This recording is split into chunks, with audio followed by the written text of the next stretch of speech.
believe a couple of years ago, it was sort of a homecoming or a Swades moment for you. So joined hands with SimAero to start a training center in India. So taking the Make in India tag a bit more forward. I've seen a lot of ups and downs in my career, and I've seen a lot of ups and downs in India whereby students have not got job 3 years post getting their licenses. If it comes to other people, they'll be like, usko bolo, kisi ko karna chahiye. You took it on your own. That is the time I realized that we need to have a simulation organization in India which can support the expansion that we are going through right now. We can cater to a lot of markets outside of India as well. This whole infrastructure that needs to expand in India to create a global hub. Absolutely. We need that. We need that. Serviced more than 200 airlines in our footprint that we have right now globally at SimAero. It's sort of an untapped market. We can be the center of excellence for training. What do you think is the value-added service at SimAero in India? Is the best way to move ahead in terms of the training requirement.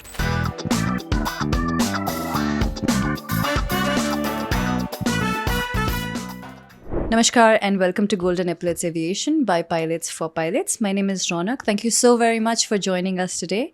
Today we have somebody very, very special joining us. It's Mr. Khushbeg Jatana.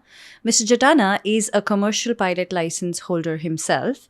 He is spearheading a lot of simulator and training ventures. He has been the EASA accountable manager for 3 years as well. Let's hear it in his own words about his glorious journey from being a pilot to managing the business aspect of aviation till now. Welcome, Mr. Jatana. Very warm welcome. Thank you so much for being here and sparing your time. Could you please tell us how this started for you? Thank you so much for having me here for the first thing. The journey started when I was around 25 years old. I started thinking of becoming a pilot at that time, and I was looking at starting to do a CPL training at various flight schools globally, and I end up choosing Flight Safety International to start my journey to become a pilot. It was a long and tough journey at that time, flight safety being one of the most paramount in safety and quality of flight schools. So it was adventurous and it was tough to do the training over there at that time. To say the least. To say the least, absolutely. And post that, I came back to India like many others, converted the license, got the Indian DGCA license. Most of the jobs at that time were not there in the market. And then I pivoted towards the simulation side of the business and started a consultancy via which we were working with the simulation organizations outside India and training Indian pilots to do their type ratings post their CPL. And eventually became the accountable manager for one of the simulator organization outside India. For multiple years, I pushed Indian business outside, and I realized that I have to be at the epicenter rather than pushing the business from India to outside.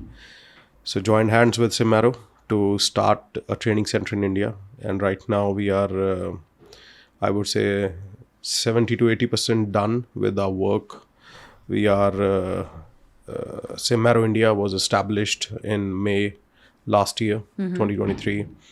And since then, we have had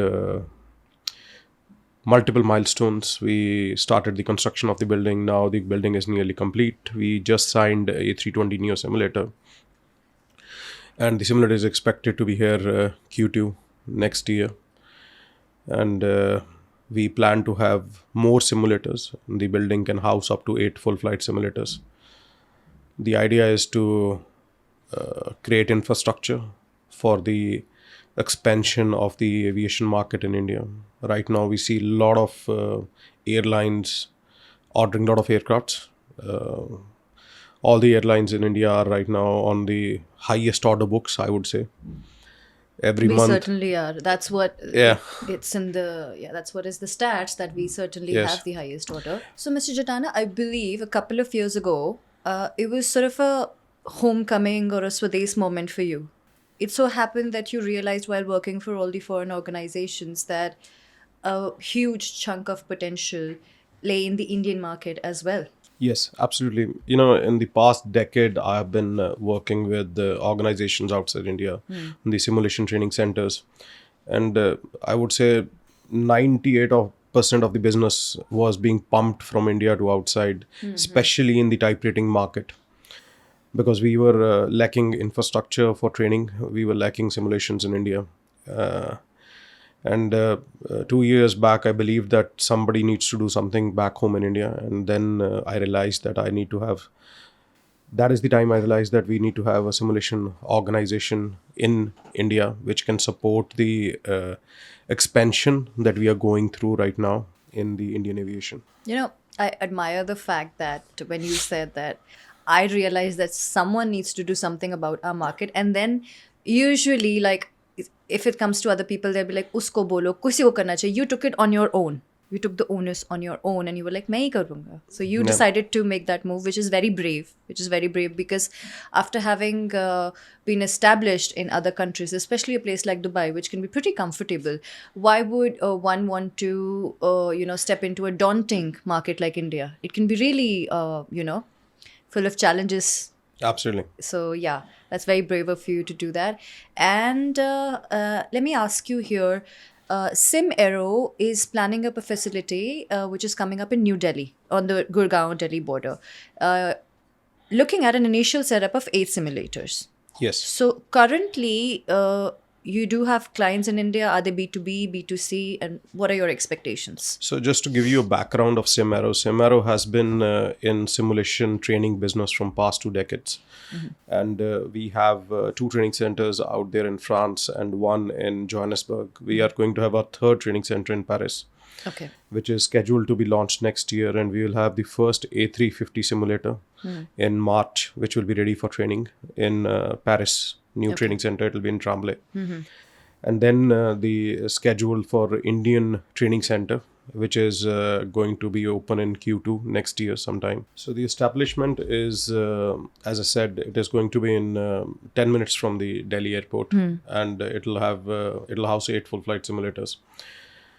The establishment will be focusing greatly over the B2C market, which is has been captured by the FTOs outside India mostly. Right. If you see, more than 70% of the typewritings that happen on Indian pilots goes outside India, which is going to Middle East, Southeast Asia, all over the globe basically.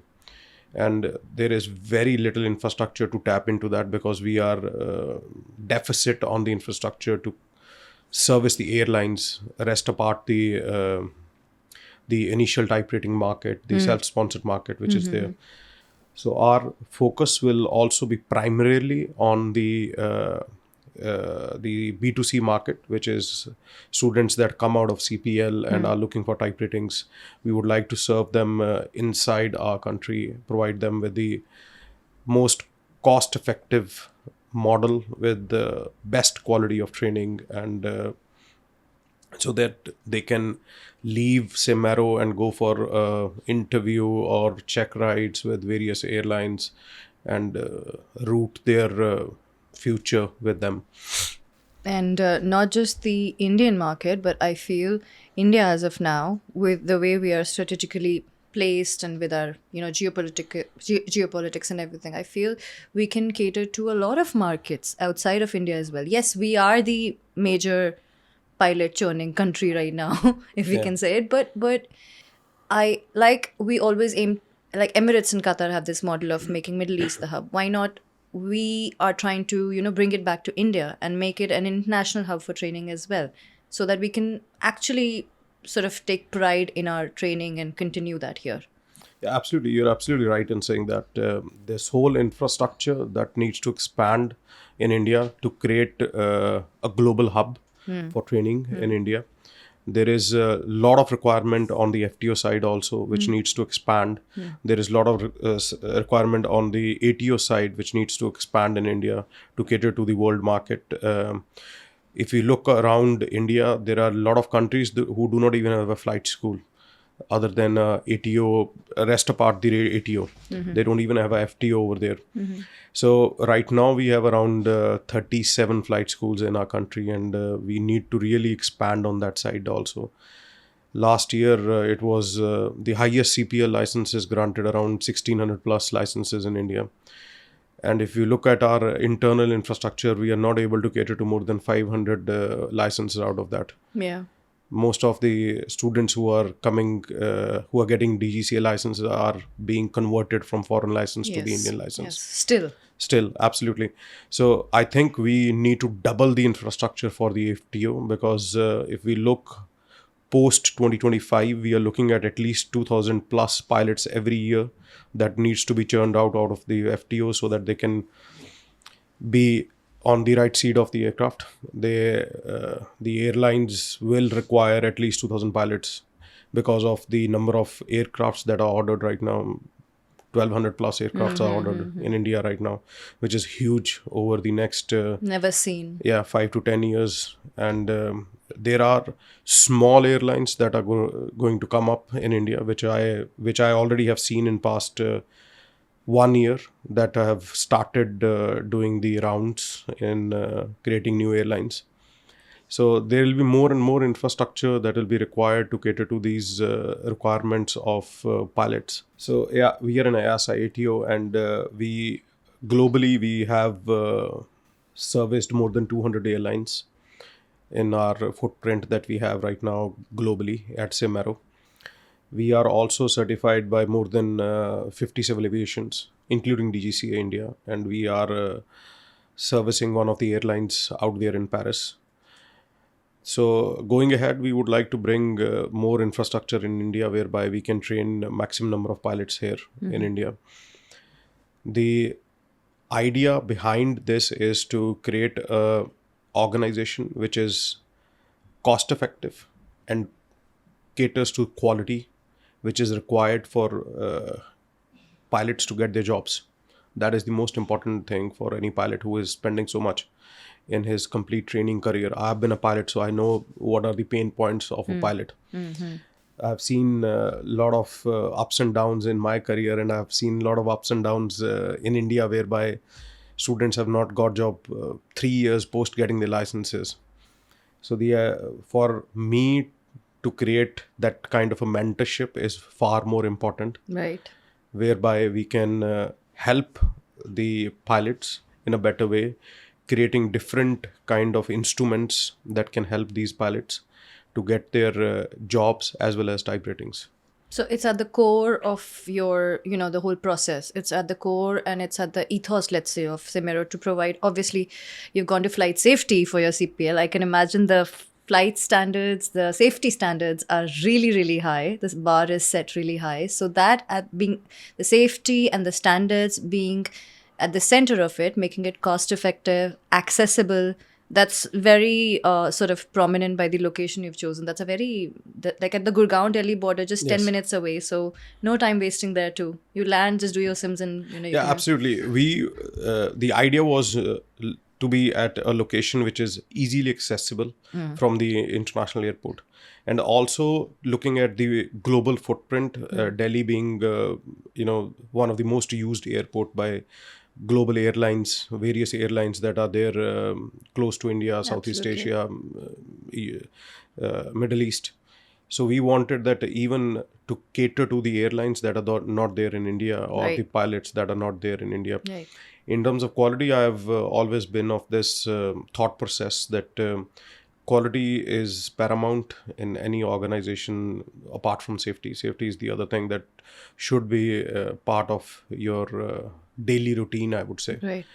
So we want to create a quality training for pilots, whereby they can learn and further teach, also help other pilots in some way or the other, because pilot is a community which is very small. So absolutely, it's a very small community, and we should help each other. That's that should be the prime goal between each of us. Absolutely. That will also encourage grooming of better pilots. Absolutely, we need that. Yes. We need that. That is something that we will also have more mentorship sessions with the pilots once our training center is ready. And we really want to have this Indian training center as the, epitome of global training.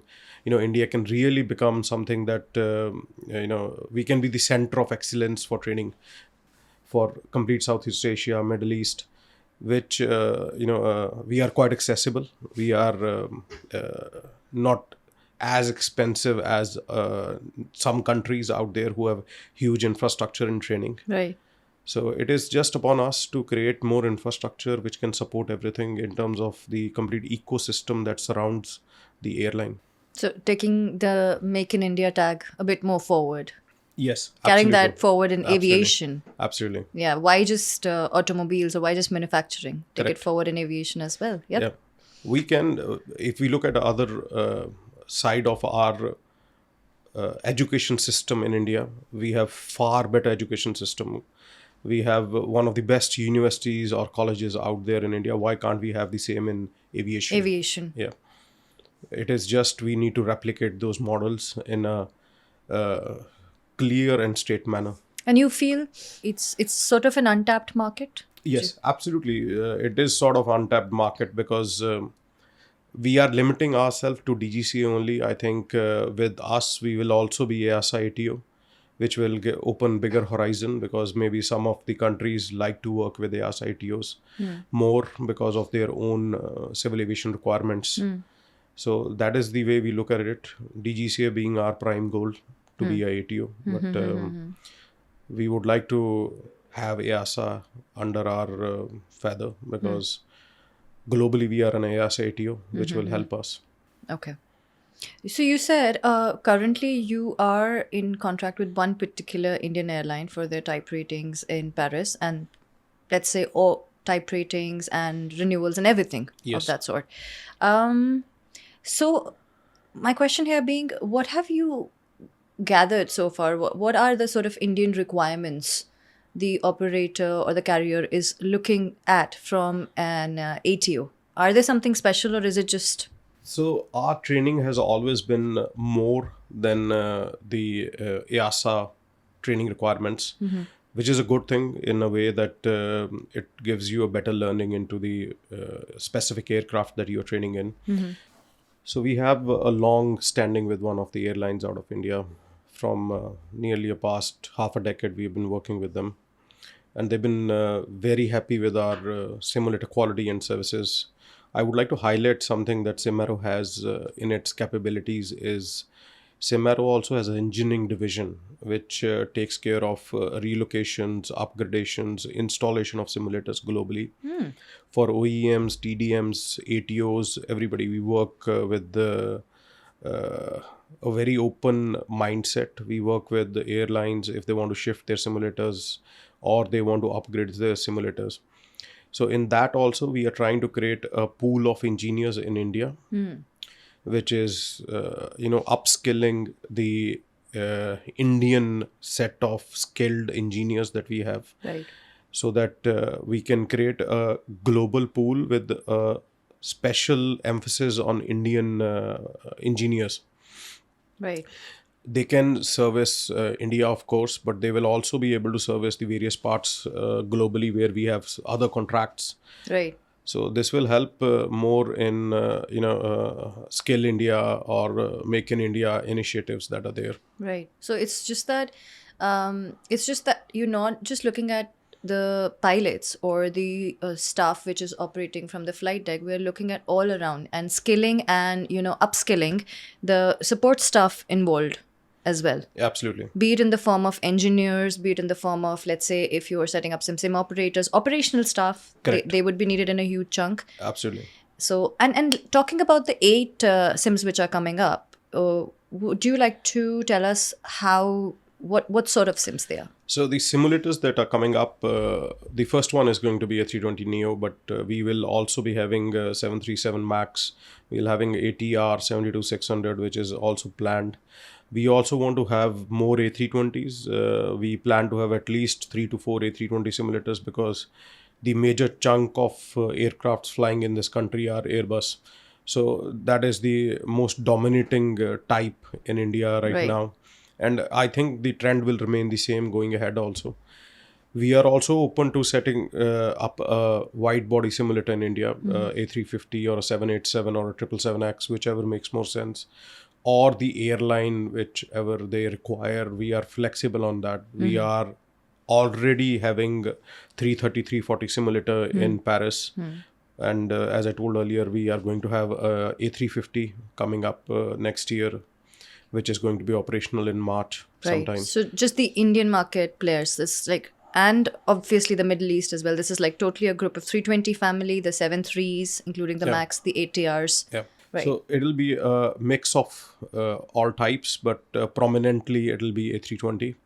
The next phase that we are looking at, this is the plan for the phase 1, the phase 2, where we plan to have another satellite centers in India, at least one more or 2 satellite centers, which are. Could you explain what does this mean? I'm not aware. Satellite centers. So there will be a smaller training centers with the max 4 simulators, bringing the simulators to the base close to the airline, Okay. somewhere in east of India, where we do not have any infrastructure right now of simulators. Okay. That is something that we are looking quite aggressively in the next phase of expansion. Okay. Once we have at least 3 simulators operational over here in our Delhi training center, we will start planning our next phase of expansion. That will be east as well as south of India, where we want to have 3 to 4 simulator, smaller footprint of the same ATO, which will be a kind of a satellite centers for us. Understood. So starting from Delhi, expanding to east and south. Why particularly east and south of India? Why are these the chosen locations? So Delhi being the north part, and east has never had any training center till now. I would say there is a lot of activity in Kolkata or in that part of our country. And also one more thing over there in Kolkata is there are neighboring countries which are lacking the infrastructure. You can really also support them in India. You can go till Thailand on the southern side, Nepal, Bhutan, and all these countries. They do not have any infrastructure of simulations. Right. So east is something that we are eyeing right now, and south is basically you need to have more infrastructure built, and south is the other side which we want to capture, somewhere in Bangalore or that region, where it makes more sense to have a 4-bay or a 3-bay training center. But that is all post 2026 that we'll start. Right. The east one is quite a very, it looks like a very lucrative Yes. plan. With, when you mention the neighboring states, it's Correct. super lucrative because we could use some added training facilities over there. Absolutely. It's a huge base for pilots also, if you look at Kolkata, yes. Yes. So that is also helpful for the airlines, where they do not need to travel to Delhi or to other places in India for any kind of training. Just recently, 3 days ago or something, we were celebrating 100 years of Kolkata airport being operational, which I think speaks volumes for, it being operational. All right. And Mr. Jatana, thank you so much for that information. That's all about SimAero.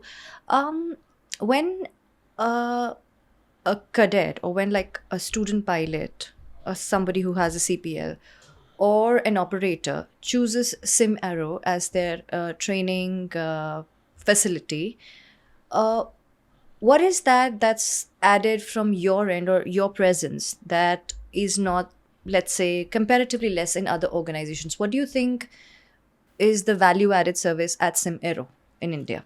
Going ahead, once we start operations in India, the idea is to train the pilots the way they need to be trained. We want to emphasize on their initial assessments, where we understand what is lacking in those pilots and what is the best way to move ahead in terms of their training requirement, in terms of their ground school, or even in the simulation part of the training. All right, Mr. Jattana, another thing that comes to my mind is we've spoken about the airliners. They are the big fish here, the pilots, the training, the cabin crew. That is something everyone lays emphasis on. But as far as and we've spoken about SimAero being a, upcoming ATO as well. but the supporting services don't stop there. Absolutely. We have FTOs. We need to have many ancillary supporting systems, organizations. I don't see any. I Yes. don't see practically any. Now, we are talking about a huge market with huge expansion plans, dynamic. हम airports बना रहे हैं, हम aircrafts order कर रहे हैं, but where's the supporting stuff? There is a huge deficit of any university or institution in India which is dedicated to ancillary services. Absolutely. There are most of the airlines tend to do in-house in India, but still there is a market requirement of a university or a institution or a college which can be set up in multiple places in India, which can do all kind of trainings, ground trainings, cabin crew ticketing, ground handling, DGR, AVSEC. There are multiple trainings that are required. I think, if I'm not wrong, there are at least 40 different trainings for different ancillary services that are prerequisite in India. So it is a homegrown university will really help in this side of the business in India, because as we expand, we need more manpower and we need skilled manpower. And to have this skilled manpower, we need some dedicated institutes in India for this. Totally agree. So taking the Make in India initiative even forward, we need the supporting staff and ancillary service paying special attention to the amount of FTOs. Plus 1600, somewhere around 1620 in the last year. And I think it'll grow to 2000 this year, maybe little short of 2000, and then it'll sustain. We need to sustain at 2000 at least to support the growth of the aircrafts that are coming in every year. There were around 120 aircrafts that came last year into India, and I think with that pace you need more and more pilots in India. There is a retirement, there is attrition of pilots that are going outside India from Indian Airlines. So the amount of FTOs that we have and the active aircrafts in those FTOs is very small. There are around 37 FTOs, and I think there are, if you look, there are not more than 150 operational aircrafts in India which are doing single engine, multi-engine training for CPL holders. I think we need at least 300 to 400 more aircrafts in India. All the FTOs need to double their size or introduce new FTOs into India to cater to that requirement. 2000, and look at the number that we are manufacturing. We are manufacturing less than 500 pilots every year. So 2000 is something that we need to reach, and for that we need to create a huge ecosystem in the FTO side of the business. Absolutely. FTOs and supporting ancillary services. Completely agree. And what, in your opinion, as you've been, in the industry for a while, what, in your opinion, would help that take place in a country like ours? You're very well aware of the culture, the people, how we work, how we function, every system around us, and you've seen it through a global lens as well. So what, in your opinion, let's say one or two things you advise that can... For anything to get to the height of requirements that is required, it has to be a joint effort between the authorities as well as the operators who operate these FTOs in India. There has to be a joint understanding, a growth roadmap that should be built for the next 5 years, so that we can really grow on this side of the requirement that we have. And we can also look at it in a different way, that we can also become a center of excellence for FTOs also in India. Right. We can attract a lot of students from outside India coming to India and doing their trainings in India. Right. And we have, India is a huge country. We have a lot of airports in India which are lying vacant. There can be a lot of development which are dedicated to FTOs, these airports. There are multiple airports in northern India which are vacant. There are multiple airports in southern India which are vacant. So if the government brings in an initiative and supports a revival plan. Absolutely, a revival plan where there are some kind of special packages given on these FTOs, I think on that side we can really grow quickly. Right, absolutely. We are already growing the infrastructure for the airports, which is especially on the commercial side. Yeah, where a large emphasis is being laid. Absolutely. Like we spoke about, the highlighting factors, pilot training, aircraft orders, advertisement, etc., marketing, they're being taken care of. But Yes. the grassroots factors, Yes. which only an aviation personnel is aware of, like FTOs, ancillary supporting training services, or specialized training, or renewal of those trainings, let's say, because this is an industry which is skill based. So all the pilots, cabin crew, engineers, everyone needs a renewal of those trainings as well. Absolutely. Biannually, annually, whatever the training Correct. demands. Right. So I feel that, like you rightly mentioned, the DGR trainings, etc., the airlines and the operators have to do it on their own right now. There is no facility to outsource. Correct. So that can be looked into a lot. Yeah, absolutely. That kind of infrastructure, if it is created, it will be far more helpful for the airlines, where they can rely on third-party services. Third-party services, And right. which can be of great quality, and special emphasis can be given on the quality coming out of those institutions. Absolutely. And airlines can have dedicated understanding with these institutes to train all their ancillary staff. Right. Like citing the example of Middle East, I believe Qatar and Yes. Emirates do run a great program for various type of courses and services you Absolutely. want to attempt in aviation itself. It's not just either be a pilot or be nothing. A lot of Correct. bridging the gap courses as well, upskill as well. And that's why the industry is thriving so much over Correct. there, right? Okay. Well, thank you so much, Mr. Jatana, for your time again. This Thank you was so much. really valuable, hearing what you had to say about the Indian aviation and the market as such. Thank you. Well, for all the viewers out there, if you happen to stumble upon an organization like SimAero, join them and train with them, just remember there are likes of Mr. Jatana who have a bird's eye view of cross borders training, of not just being a pilot, but being in the business, in the simulation part of it, in the business acumen part of it. Please contact SimAero for your further queries. The link would be in the description below.